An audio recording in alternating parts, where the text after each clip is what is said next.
Shalom saudaraku, selamat berjumpa kembali dalam program Marturia Ministry.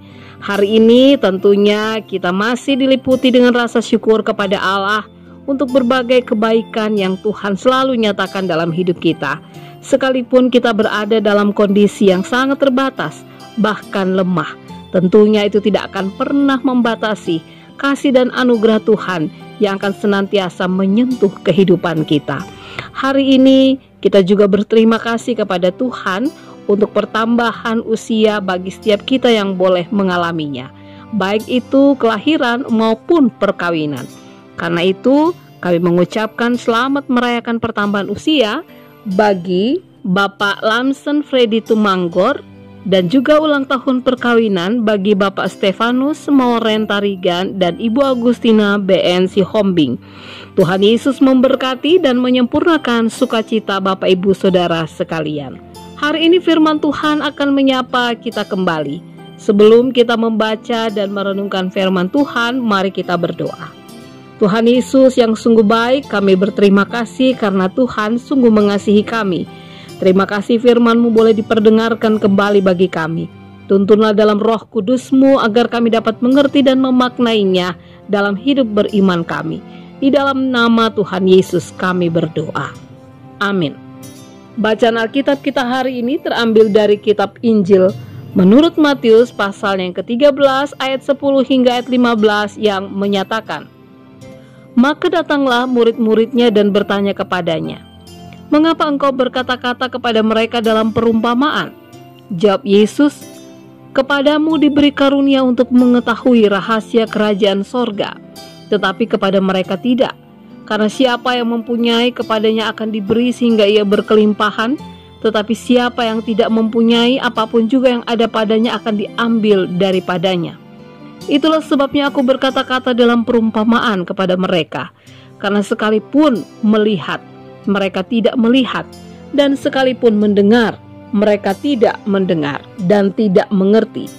Maka pada mereka genaplah nubuat Yesaya yang berbunyi, 'Kamu akan mendengar dan mendengar namun tidak mengerti.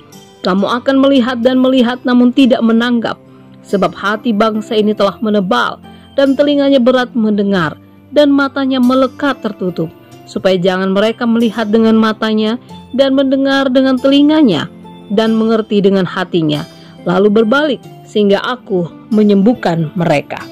Demikianlah pembacaan Alkitab. Mengapa Yesus harus mengajar melalui sebuah perumpamaan?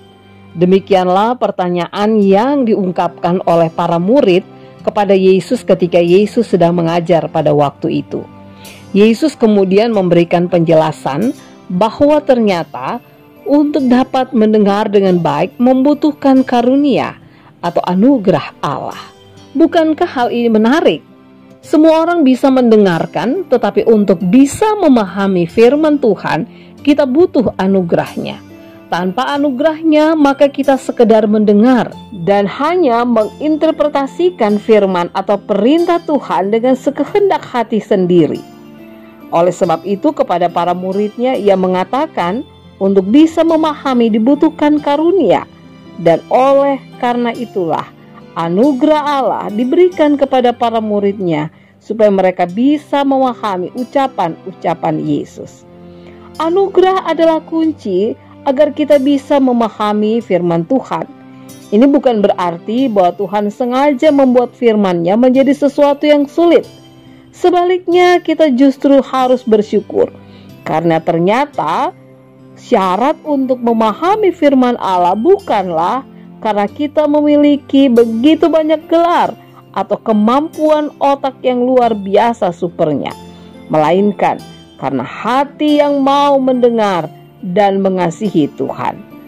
Saudaraku, berapa banyak khotbah yang saat ini sudah kita dengarkan? Apakah firman Tuhan itu sudah menjadi bagian dalam kehidupan kita? Banyaknya khotbah bukan menjadi sebuah jaminan bahwa pemahaman kita juga akan menjadi banyak. Karena itu tak peduli lamanya kita menjadi Kristen atau orang percaya, kita harus selalu melakukan sebuah refleksi atau perenungan. Apakah daya pendengaran kita akan firman Tuhan dan melakukan kehendak Tuhan masih kuat. Perlu kita ingat bahwa yang kita andalkan dalam memahami firman Tuhan bukanlah kehebatan kita, tetapi Roh Kudus-Nya, anugerah-Nya, karunia-Nya yang memungkinkan kita untuk dapat memahami, mengerti, dan memaknainya dalam hidup beriman, serta melakukan firman Tuhan itu dalam hidup beriman kita. Amin. Bapak Ibu Saudara yang kekasih, mari kita berdoa. Terima kasih Tuhan untuk firman-Mu yang sudah menyapa kami kembali. Terima kasih karena Tuhan mengingatkan kami kembali, agar kami menggunakan panca indera pendengaran kami dengan baik, sehingga firman Tuhan yang sudah kami dengar, itu boleh bertumbuh di dalam kehidupan kami, dan boleh berbuah, sehingga kehidupan kami boleh memuliakan nama Tuhan. Berkenan kiranya Tuhan menolong dan memampukan kami. Di dalam nama Tuhan Yesus kami berdoa. Amin. Selamat beraktivitas Bapak Ibu. Mari menggunakan panca indera pendengaran kita dengan baik, agar firman Allah yang disampaikan itu boleh berbuah dalam kehidupan beriman kita. Tuhan Yesus memberkati.